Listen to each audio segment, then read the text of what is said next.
எனதன்பு மேச ராசிக்கார நேயர்களுக்கு எனது இனிய வணக்கங்க. நம்ம இன்னைக்கு வீடியோ பதிவுக்குள்ள முழுமையா போறதுக்கு முன்னாடி முருகரை மனதார வணங்கிட்டு வீடியோ பதிவுக்குள்ள போகலாங்க. ஓ முருகா போற்றி, ஓ முருகா போற்றி, ஓ முருகா போற்றி, எனைக்காக்கும் முருகனே போற்றி. நல்லதே நடக்கும், நல்லது மட்டும்தான் நடக்கும். ஆரம்பத்தின் அடையாளம் ஆற்றலின் உருவம், அதுதாங்க நம்மளோட மேசம். துணிச்சலோடு முன் செல்றது இவங்களோட ஸ்டைலா இருக்கு. யாரையும் காத்திருக்க வைக்க மாட்டாங்க, யாருக்காகவும் இவங்க காத்திருக்க மாட்டாங்க. தங்களுக்கான பாதைய தாங்களே உருவாக்கக்கூடியவங்களா இவங்க இருக்காங்க. வெற்றி இவங்களுக்கு ஒரு இலக்கல்ல, அது இவங்களுடைய இயல்பா இருக்குங்க. அனைத்து உறவுகளுக்கும் எனது தமிழ் புத்தாண்டு நல்வாழ்த்துக்களுங்க. இந்த தமிழ் புத்தாண்டு பராப வருஷம் பிறந்திருக்கு. ஒவ்வொரு தமிழ் புத்தாண்டுலையும் ஜாதக ரீதியா ஜோதிடத்துல கட்டங்கள்ல நிறைய மாற்றங்கள் ஏற்படும். அதுல இந்த காலகட்டத்துல சூரியன், சந்திரன், அங்காரகன், புதன், குரு, செவ்வாய், சுக்கிரன், சனி, ராகு, கேது ஆகிய கிரகங்கள் இந்த வருஷத்துல எப்படி சஞ்சாரம் செய்ய போறாங்க, அதற்கு எப்படி நமக்கு பலன் கிடைக்க போறது அப்படிங்கறத பத்தி இப்ப நம்ம தெரிஞ்சுக்க போறோங்க. விதவிதமான யோசனைகளை இப்ப நான் சொல்ல போறேங்க. நல்லா கவனிக்கணும். யோசனைகளை சொல்ல போறேன், பிடிச்சவங்க அதை பின்பற்றுங்க. இதையே நம்ம தாரக மந்திரமா எடுத்துக்கிட்டு உள்ள போயிடலாங்க. அதுவே நமக்கு லாபமா இருக்குங்க. நமக்கு இந்த யோசனையெல்லாம் பிடிக்காதுங்க. அறிவுரை கிடையாது, எப்படி நடந்துக்கணும்னு அறிவுரை கிடையாது. யோசனைங்கிறது நம்ம வெற்றி பெறதுக்கு ஒரு அழகான பாதை. நம்ம ஒரு புத்தாண்டு அப்படின்னா என்ன பண்றோம், நல்லா கவனிங்க. காலையில எழுந்திருக்கிறோம், நியூ இயர் தமிழ் புத்தாண்டு காலண்டரை கிழிப்போம், அவ்வளவுதான். வருஷம் இது நடக்கும். வேற இதை தாண்டி வேற எதுவும் நடக்க போறது இல்ல. இந்த காலண்டர்ல ஒரு பேப்பர் மாறும். புத்தாண்டு பிறந்துருச்சு, எல்லா சந்தோஷம். அப்படி திரும்பி பாருங்க, நம்ம வீட்டுல நேத்து ராத்திரி யாரெல்லாம் கோபமா இருந்தாங்களோ அவங்கெல்லாம் அதே கோபத்தோட தான் இருப்பாங்க. நம்ம சொந்தக்கார யாரெல்லாம் நம்ம மேல வன்மமா இருந்தானோ அவனும் அதே மாதிரி தான் இருப்பான். நமக்கு இருக்கிற நண்பர்கள் எல்லாம் நமக்கு பழைய கடனை கொடுக்காம நம்மளை ஏமாத்திக்கிட்டு இருந்தானா அப்படியே தான் இருப்பான். ஏற்கனவே 4 பேரு புதுசா பழசா ஏமாத்தி இருப்பான். இப்ப புதுசா ஏமாத்துறதுக்கு ஒருத்தன் ட்ரை பண்ணிக்கிட்டு இருப்பான். சோ இப்ப புத்தாண்டு பிறந்திருக்கு, ஏதாவது மாறணும்னு நினைச்சா நான் மட்டும்தான் மாறணும். நான் நாளையில இருந்து நல்லவனா இருக்கணும்னு நானா நினைக்கிறேன். இல்ல நாளையில இருந்து நல்ல கணக்க போடணும்னு நினைக்கிறேன். நாளையிலிருந்து நான் இப்படியெல்லாம் திட்டமிட்டு வெற்றி பெறணும் அப்படின்னு நினைக்கிறேன். நான் நினைக்கிறதுனால மட்டும் என்ன நடக்க போகுது கொஞ்சம் யோசிச்சு பாருங்க. இந்த சமூகத்துல முதல்ல ஒவ்வொரு குடும்பத்திலையும் அங்க உங்களுக்கு ஒரு 4 பேராவது ஒரு குடும்பத்துல இருப்போம். குறைஞ்சது 3 பேராவது இருப்போம். 3 பேர் இருக்கிறதுனாலதான் புருஷன் பொண்டாட்டி ஒரு புள்ள, இதுதான் குடும்பம். புருஷன் பொண்டாட்டி 2 பேராவது ஒரு குடும்பம். இதுக்கு அடுத்தது மாமனார் மாமியார், இப்படி இருப்பாங்க. எல்லோரும் மாறுவாங்களா? எல்லோருக்கும் முதல்ல இன்னைக்கு புத்தாண்டு தெரியணும். இன்னைக்கு புத்தாண்டு, இன்னையில இருந்து நான் சில சபதங்களை எடுத்துக்கிறேன். யார் மனசையும் நோகடிக்காம வாழணும்னு நினைக்கிறேன். அதுக்குன்னு எல்லாரையும் எல்லாத்தையும் ஏத்துக்கணும்னு அவசியம் கிடையாது. பிடிக்கலனா ஒதுங்கி இருப்போம். அதுக்கு நம்ம வார்த்தைகளால யாரையும் சுட வேண்டிய அவசியம் கிடையாது. இத நான் மட்டும் மாறி என்ன பலன்? எதிர உள்ளவனும் மாறணும். நாம் எதிர உள்ளவன் செய்யற தப்ப செஞ்சுக்கிட்டே இருப்பான். ஆனா நான் மட்டும் அவனை மன்னித்து கொண்டே இருக்கணும். அப்படின்னா ஒரு நாளும் நமக்கு அந்த புத்தாண்டு புதுசா தெரிய போறது இல்லை. அப்ப புத்தாண்டு அப்படிங்கிறது நம்ம குடும்பத்தில் இருக்கக்கூடிய ஒவ்வொருத்தவங்களும் நம்ம கிட்ட இருக்கிற குறைகளை குறைஞ்சபட்சம் நீக்கிறதுக்கு முயற்சி பண்ணணும். குறைஞ்சபட்சம் நீக்கிறதுக்கு சில நிறைகளை நாம அதிகபட்சம் எடுத்துக்கொள்றதுக்கு முயற்சி பண்ணணும். அதுக்கு முதல்ல என்ன பண்ணணும்? இந்த பராப வருஷத்திலிருந்து நாம செய்ய வேண்டிய முதல் ஒரு சபதம், எல்லாரையும் பாராட்ட ஆரம்பிப்போம். எல்லாரையும் பாராட்ட ஆரம்பிச்சிட்டா எல்லாரும் சந்தோஷமா இருப்பாங்க. அவன் ஏதாவது ஒரு சின்ன நல்லது செய்வான். அப்பா ஒரு நல்லது செய்வாரு, அம்மா ஒரு நல்லது செய்வாங்க, பையன் ஒரு நல்லது செய்வான். இப்ப தன்னுடைய மாமா, மாமனார், மருமகன், மருமகள், தாத்தா, பாட்டி எல்லா உறவுகளும், நண்பர்கள், நம்மளுடைய முதலாளி, நம்மளுடைய தொழிலாளி ஏதோ ஒரு நல்லது செய்வாங்க. அவங்கள அதை பார்த்து பாராட்ட ஆரம்பிப்போம். பாராட்டக்கூடிய மனம் அப்படிங்கிறது வருகிறதோ மகிழ்ச்சி தானா வந்துடும். மகிழ்ச்சி தானா வரும் பொழுது இந்த புத்தாண்டு நிச்சயமாக உங்க வாழ்க்கையில சிறக்க ஆரம்பிக்கும். உங்க வாழ்க்கையில நல்லது தாங்க நடக்கும். இதனால உங்க வாழ்க்கையில் இருக்கக்கூடிய அனைத்து பிரச்சனைகளும் காணல் நீரா கரைஞ்சு போயிருங்க. அப்ப நாம இன்னையிலிருந்து என்ன பண்ண போறோம்? உலகம் முதல்ல மாறும் அப்படின்னா தான் முழு புத்தாண்டையும் நம்மளால அனுபவிக்க முடியும். நான் மட்டும் மாறிட்டு புத்தாண்டை முழுசா அனுபவிக்க முடியாது. ஆனா நம்ம ஒரு ராசியில பிறந்திருக்கோம். இந்த ராசியில இந்த கிரகங்கள் எல்லாம் இப்படி இருக்கும்போது நாம சில விஷயங்களை பிளான் பண்ணிட்டோம்னா ஓரளவுக்கு மற்றவங்களோட நாம மிங்கிள் ஆக முடியும். அப்ப மிங்கிள் ஆகிறதுனால இந்த வருஷத்தை நம்மளால கடக்க முடியும். வரக்கூடிய பிரச்சனைகளை தடுக்க முடியும். அப்ப பிரச்சனைகளை எப்படி கடக்கிறது அப்படிங்கறத விட பிரச்சனைகளை தடுத்து அதை எப்படி நம்ம கடக்க போறோம் அப்படிங்கிற உயர்ந்த எண்ணத்தோட இப்ப நாம ஒவ்வொருவருக்கும் இருக்கக்கூடிய அனைத்து விஷயங்களையும் நம்ம தெரிஞ்சுக்க போறேங்க. பொறுமையா இருக்கணும்னு நினைச்சு ரொம்ப பொறுமையா இருந்து கடைசியில பொங்கி எழ வேண்டிய மேச ராசி அன்பர்களே, நாங்களும் ஒரு அளவுக்கு தான் பொறுமையா இருக்க முடியும். நாங்களும் பொறுமையா இருக்கணும்னு நினைக்கிறோம். ஆனா கடைசியில பொங்கி எழற மாதிரி எங்களையே எல்லாரும் கஷ்டப்படுத்துறாங்க. இதுதான் மேசத்துக்கு ஒவ்வொருவருக்கும் ஏற்படுத்தக்கூடிய பிரச்சனையா இருக்கு. இப்ப இதையெல்லாம் கடக்கணும். அப்ப மேச ராசிக்காரங்களுக்கு இப்ப எப்படி இருக்கு கிரக நிலைமை அப்படின்னா, 7.5 சனி ஆரம்பம். அப்ப என்ன பண்ணக்கூடாது? சனி என்ன சொல்றாரோ அப்படி கேட்க வேண்டிய நிலை. சனினா யாரு? காலம். இப்போ ஒருத்தனை நிறுத்துறதுக்கு நாம இப்போ முயற்சி பண்ணக்கூடாது. இது வேண்டாம், அதுவே நமக்கு பிரச்சனை. அவன்தான் திருத்த மாட்டானே, அவனை திருத்தி நம்ம என்ன பண்ண போறோம்? ரெண்டாவது, மேச ராசிக்காரவங்க ரொம்ப முக்கியமா இருக்க வேண்டியது, யாராவது திட்டணும் போல தோணும். ஏன்னா நிறைய தப்பு நடக்கும். நிறைய வருத்தப்படுற மாதிரி சில பேர் செய்வாங்க.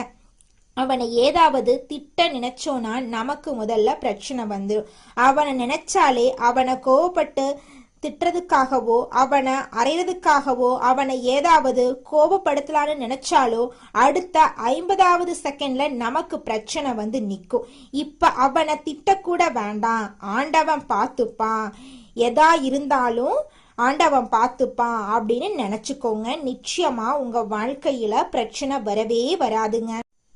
மேச ராசிக்காரர்களே, நடிகர் ரஜினிகாந்த் சொல்ற மாதிரி மேல கைய காட்டிக்கிட்டு எல்லாம் அவ செயல்னு போயிட்டு இருக்க வேண்டியதுதான். இதை மட்டும் மேசம் முதல்ல ஒரு சங்கல்பமா உறுதிமொழியா எடுத்துக்கோங்க. இந்த வருஷமே உங்களுக்கு நல்லா இருக்கும். ரெண்டாவது விஷயம், புதிய தொழில் தொடங்குறத பத்தி யோசிங்க. உங்களுடைய இண்டிவிஜுவலா நீங்க முன்னேறத பத்தி இந்த வருஷத்துல யோசிக்க ட்ரை பண்ணுங்க. நிச்சயமா உங்களால வாழ்க்கையில ஜெயிக்க முடியும். குரு உச்சம் பெற்ற வீட்டுக்கு போறது உங்களுடைய வாழ்க்கையில பலவிதமான நன்மைகளை நடக்க செய்யுங்க. அதுவும் உங்க வாழ்க்கையில இது நாள் வரைக்கும் இருந்த அனைத்து பிரச்சனைகளும் இனி வரக்கூடிய காலங்கள்ல படிப்படியா குறைய போகுதுங்க. அதுவும் ஜூன் 2க்கு அப்புறம் குரு போய் உச்சம் பெற்று தன்னோட ஆட்சி வீட்டை பார்க்க போறாரு. அப்ப என்ன ஆகுனா உங்களுக்கு இரட்டிப்பு பலன். ஏன்னா உங்க வீட்டுல நீசம் பெற்ற சனி அங்கதான் உட்கார்ந்துருக்காரு, எங்க மீனத்துல. அப்ப என்ன ஆகுன்னு உங்களுக்கு இரட்டிப்பு பலன்கள் காத்திருக்கு. மேஷத்துக்கு சுபகாரிய நிலைகள் இந்த வருஷத்துல நடக்கும். சுபகாரியனா என்னங்க? என் வீட்டுல ஒரு கல்யாணம் நடக்குமா? நடக்குங்க. என் வீட்டில் ஒரு சந்தோஷமான காரியம் நடக்குமா? நடக்கும், நிச்சயமா நடக்கும். உங்களுடைய வாழ்க்கையில் இருக்கக்கூடிய அனைத்து கஷ்டங்களும் காணல் நீரா கரைஞ்சு போயிருங்க. உங்களுடைய வாழ்க்கையில சந்தோஷம் அடுக்கடுக்கா நடக்க போகுது. இந்த வருஷத்துல வேலை மாற்றங்கள் சம்பந்தமான வாய்ப்புகள் சேரும். 2வது 3வது பணவரவுகள் கொஞ்சம் மெதுவா உயரும். எடுத்த உடனே பணம் வராது. இந்த வருஷத்துல கொஞ்சம் கொஞ்சமா பணம் வரும். கோபத்தை கொஞ்சம் கட்டுப்படுத்திக்கோங்க. நிச்சயமா உங்க வாழ்க்கையில நல்லதுதான் நடக்குங்க. கெட்டதுங்கிற பேச்சுக்கெல்லாம் துளி கூட இடம் கிடையாதுங்க. வாழ்க்கையினா சின்ன சின்ன சண்டைகளும் பிரச்சனைகளும் வரதாங்க செய்யுங்க. சண்டைகளையும் பிரச்சனைகளையும் சமாளிக்க தெரிஞ்சுட்டா வாழ்க்கையில உங்களால சீக்கிரமா ஜெயிக்க முடியுங்க. உங்ககிட்ட யார் சண்டைக்கு வந்தாலும் முதல்ல அவங்க கிட்ட நீங்க கூலா பேசிடுங்க. அழகா ஐடியா கொடுக்கிற உங்களுக்கு யார் உங்க குடும்பத்துல உங்க குடும்ப உறுப்பினரா இருக்கட்டும், தெரிஞ்சவங்களா இருக்கட்டும், நண்பரா இருக்கட்டும், உங்ககிட்ட வரும்போது அவ கோபத்துல வந்தாலும் சண்டை போடுறதுக்கு வந்தாலும் நீங்க உடனே அவனை பாராட்டிருங்க. ஏனடா தம்பி, போன வாரம் இந்த காலகட்டத்தில் உங்களுக்கு கால்வலி, உடல் வலி இதெல்லாம் ஏற்பட வாய்ப்பு இருக்கு. வாய்வு தொந்தரவுகள் ஏற்பட வாய்ப்பு இருக்கு. அதனால இந்த காஸ்டபிள் சம்பந்தமான காய்கறிகள் அது மாதிரி உள்ள விஷயங்கள் எல்லாம் சாப்பிட வேண்டாங்க. அதுக்கு நீங்க நிறைய தண்ணி குடிக்கிற ஒரு பழக்கமா வச்சுக்கோங்க. மேச ராசிக்காரவங்களே, அடுத்து இந்த வருஷத்துல நிறைய பயணங்கள் அதிகரிக்கும். அடிக்கடி பயணம் போற மாதிரி இருக்கும். சின்ன சின்ன வேலைக்கு போற மாதிரி இருக்கும். ஒரு வேலை எடுத்தா 8 தடவை போற மாதிரி இருக்கும். பயணங்கள் கண்டிப்பா இருக்குங்க. வெளிநாட்டு பயணம், வெளியூர் பயணம், சில விஷயங்கள் நம்ம ஒரு வீட்டை விட்டே நான் இதுவரைக்கும் போயிருக்கவே மாட்டேன் அப்படின்னா கூட நம்ம பக்கத்துல இருக்கிற கடைக்காவது 4 தடவை போயிட்டு வர மாதிரி இந்த காலகட்டத்துல இருக்குங்க. நிச்சயமா உங்க வாழ்க்கையில பயணங்கள் அதிகரிக்கக்கூடிய காலகட்டமாக இந்த காலகட்டம் உங்களுக்கு அமைஞ்சிருக்குதுங்க. தைரியம்தான் உங்களுக்கு மிக பெரிய வெற்றியை உண்டாக்கும். மேசராசிக்காரங்களே, இந்த வருஷத்துல தைரியத்துக்கு முக்கியத்துவம் கொடுத்து நீங்க அசால்ட்டா நம்பிக்கையோட ஒரு காரியத்துல இறங்குங்க. என் பிள்ளைங்க, நீங்க இந்த வருஷத்துல ரொம்பவும் சந்தோஷமா இருக்க போறீங்க. நல்லது நடக்கும். தைரிய லட்சுமின்னு சொல்லுவாங்க. அந்த தைரிய லட்சுமிய மனதார வழிபாடு செய்யுங்க. உங்க வாழ்க்கையில இருக்கக்கூடிய அனைத்து பிரச்சனைகளும் காணல் நீரா கரைஞ்சு போயிரும். அடுத்தவங்க செய்ய முடியாதுன்னு ஒதுக்கி வச்ச காரியத்தை கூட அழகா திட்டம் தீட்டி முயற்சி பண்ணி உங்களுடைய தைரியத்தால நீங்க அந்த காரியத்துல வெற்றி அடைய போறீங்க. எண்ணம் போலதாங்க வாழ்க்கையும். அதனால எண்ணங்களை நேர்மறையா எண்ணுங்க. நிச்சயமா உங்கள் வாழ்க்கை நல்ல விதமா அமையுங்க. என்னால இந்த செயலை செய்ய முடியாது, இந்த தொழிலை தொடங்க முடியாது, இவங்க கிட்ட போய் பேச முடியாது, என் வாழ்க்கையில நல்லது நடக்காது, இந்த மாதிரி எதிர்மறை எண்ணங்களை தவறையும் நினைத்து விடாதீங்க. மாறாக என்னால இந்த செயலை செய்ய முடியும், என்னால இந்த தொழிலை தொடங்க முடியும், என் வாழ்க்கையில நல்லது நடக்கும், என் தொழில லாபம் கிடைக்கும், இந்த மாதிரி நேர்மறையான எண்ணங்களை எண்ணுங்க. நிச்சயமா உங்க வாழ்க்கையில நீங்க நினைக்கக்கூடிய எண்ணங்கள் தாங்க நடக்கும். அதனால நீங்க நினைக்கக்கூடிய எண்ணங்களை நேர்மறையான எண்ணங்களா எண்ணுங்க. உங்களுடைய எண்ணங்கள் நிச்சயமா நடந்தே தீருங்க. நல்லதே நடக்கும். நல்லது மட்டும்தாங்க நடக்கும். கெட்டது அப்படிங்கிற பேச்சுக்கெல்லாம் துளி கூட இடம் கிடையாதுங்க. அடுத்ததாக நம்முடைய மேசம் ராசியில் இருக்கக்கூடிய ஒவ்வொரு நட்சத்திரக்காரர்களுக்கும் இந்த மாதம் எப்படி அமைஞ்சிருக்கு அப்படின்னு தெரிஞ்சுக்கலாங்க. நம்மளோட மேசம் ராசியில் இருக்கக்கூடிய முதலாவது நட்சத்திரம் அஸ்வினி. உங்களுக்கு இந்த மாதம் எப்படி அமைஞ்சிருக்கு அப்படின்னு தெரிஞ்சுக்கலாங்க. இந்த மாதம் உறவினர்கள் வகையில தவிர்க்க முடியாத சுப செலவுகள் நீங்க சுமக்க நேரிடலாம். அதை கண்டு நீங்க அச்சப்படக்கூடாதுங்க. முக்கியமான பயணமும் முக்கிய பிரமுகர்களின் சந்திப்பும் உங்க வாழ்க்கையில இந்த காலகட்டத்துல உண்டாக போகுதுங்க. அந்த சந்திப்பு உங்களோட எதிர்காலத்துக்கு நல்ல ஆசீர்வாதமா இருக்க போகுது. சிலர் கூட்டு முயற்சிகள்ல லாபம் தேடலாம். சிலர் குடும்பத்தினரோடு கூட்டு தொழில் செய்து தொழிலில் லாபம் பார்க்கலாம். உங்களோட குடும்பத்தில் இது நாள் வரைக்கும் தடைபட்ட அனைத்து காரியங்களுமே இனி வரக்கூடிய காலங்களில் தங்கு தடையின்றி இனிதே நடைபெறப்போகுது. உங்கள் கையில் பணப்புழக்கம் அதிக அளவில் இருக்க போகுதுங்க. அடுத்ததாக நம்மளோட மேசம் ராசியில் இருக்கக்கூடிய நட்சத்திரம் பரணி. உங்களுக்கு இந்த மாதம் எப்படி அமைஞ்சிருக்குன்னு பார்க்கலாங்க. இந்த மாதம் ஆரோக்கியம் நல்ல விதமாக இருக்க போகுதுங்க. தொழில், வேலை, உத்தியோகத்தில் வெற்றி ஏற்படும். சேமிப்பு அதிகரிக்குங்க. உங்கள் உழைப்பும் நம்பிக்கையும் உங்களுக்கு முழுமையான பலனையும் திருப்தியையும் தேடித்தரப்போகுது. எதிர்ப்பும் இடையூறும் ஒருபுறம் இருந்தாலும் உங்களின் தன்னம்பிக்கையாலையும் தைரியத்தாலையும் நீங்கள் போராடி வாழ்க்கையில் வெற்றி பெற போறீங்க. உங்கள் வாழ்க்கையில் இது நாள் வரைக்கும் இருந்த அனைத்து பிரச்சனைகளுக்கும் படிப்படியாக தீர்வு கிடைக்க போகுது. உங்களுடைய ஆசைகள், கனவுகள் எல்லாமே நிறைவேற போகுதுங்க. உங்களோட வாழ்க்கையே சொர்க்க வாழ்க்கையாக மாறப்போகுதுங்க. அடுத்ததாக நம்முடைய மேசம் ராசியில் இருக்கக்கூடிய நட்சத்திரம் கார்த்திகை 1ஆம் பாதம். உங்களுக்கு இந்த மாதம் எப்படி அமைஞ்சிருக்குன்னு பார்க்கலாங்க. இந்த மாதம் கடமைகளை காப்பாத்துவீங்க. பொருளாதாரத்துல பிரச்சனை இருந்தாலும் உங்களுடைய முயற்சியின் மூலமாக பொருளாதாரத்துல நல்ல விதமான மாற்றங்கள் வரும். உங்களுடைய குடும்பத்துல சுபகாரியங்கள் நடக்கும். உங்க குடும்பத்துல இது நாள் வரைக்கும் இருந்த அனைத்து பிரச்சனைகளும் இனி வரக்கூடிய காலங்கள்ல காணல் நீரா கரைஞ்சு போகுது. உங்களுடைய மனக்கவலைகள் மறைய போகுது. மனசுல ஒரு தெளிவு பிறக்க போகுது. உங்களுடைய உடல்நிலை ஆரோக்கியமா இருக்க போகுதுங்க. திருமணம் ஆகாதவங்களுக்கு திருமண தடை நீங்கி உங்களுக்கேற்ற சரியான வாழ்க்கை துணையோடு திருமணம் நடக்க போகுதுங்க. நல்லதே நடக்கும். நல்லது மட்டும்தாங்க நடக்கும். கந்த சஷ்டி விரதம் இருந்து முருகனை வணங்குனீங்கன்னு வச்சுக்கங்க, உங்க வாழ்க்கையில இருக்கக்கூடிய அனைத்து பிரச்சனைகளும் குறைஞ்சு போயிடும். வாழ்க்கையில அமைதி ஏற்படும். மனசுல அமைதி உண்டாகும். இந்த உலகத்துல யாருங்க கோடீஸ்வரன்? கோடி கோடியா பணம் வச்சிருக்கிறவங்களா, பிடிச்ச உணவுகளை சாப்பிட்றவங்களா, பிடிச்ச உறவுகள் கிட்ட பேசுறவங்களா? இதுல யாருமே கோடீஸ்வரன் கிடையாதுங்க.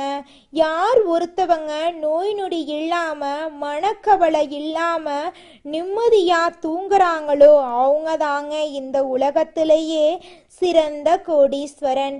அப்பேற்பட்ட கோடீஸ்வரன் ஆகக்கூடிய யோகம் உங்களுக்கு இந்த மாதம் அமைஞ்சிருக்குதுங்க.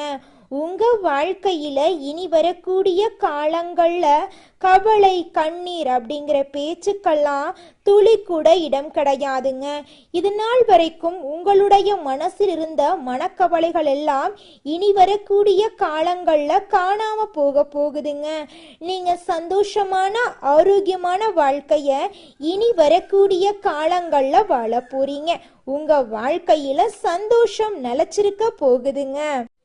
உங்க வாழ்க்கையில மேலும் நல்லதெல்லாம் நடக்க நீங்க செய்யக்கூடிய பரிகாரம் என்னன்னு பார்த்தீங்கன்னா, உங்க வீட்டுக்கு பக்கத்துல இருக்கக்கூடிய கண்ணு தெரியாத குழந்தைங்களுக்கு உங்களால முடிஞ்ச உதவிகளை செஞ்சுக்கிட்டு வாங்க. உதவி செய்யணும் அப்படிங்கிறதுக்காக நீங்க லட்சக்கணக்கில் செலவு பண்ணணும் அப்படிங்கிற அவசியம் கிடையாது. உங்களால முடிஞ்ச அளவுக்கு ஒரு பேனா வாங்கித்தாங்க, ஒரு பென்சில் வாங்கித்தாங்க. இந்த உதவியை செய்யறதன் மூலமா உங்க வாழ்க்கையில நீங்க செஞ்ச பாவங்கள் எல்லாம் குறைய போகுது.